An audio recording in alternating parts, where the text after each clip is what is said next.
On to the big bucks. This is part 3 of the Facebook figure haul. I got all these just for $100. And we're starting off with the Fantastic Four, excluding Susan. I was pretty stoked to see that they had almost all the Fantastic Four figures in there. And Mr. Fantastic here has some stretchy arms, so I'm kind of curious if they're really brittle.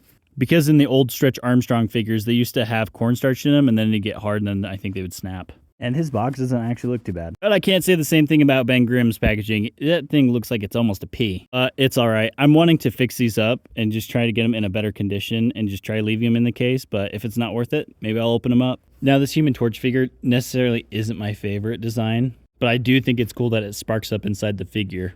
Now, I know if I had that catapult as a kid, I'd definitely be Sid from Toy Story and be launching these things clear off the stairs. In this one here, you can tell that there is some water damage on the bottom of the figure. And this is one of my favorite figures from the whole lot, and wait. Oh my god!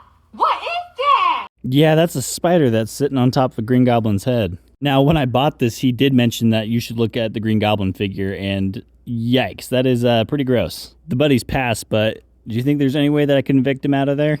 But either way, this box is super sun faded, so I don't even know if it's worth keeping necessarily in the package. And this one straight up fell out when I grabbed it out of the box.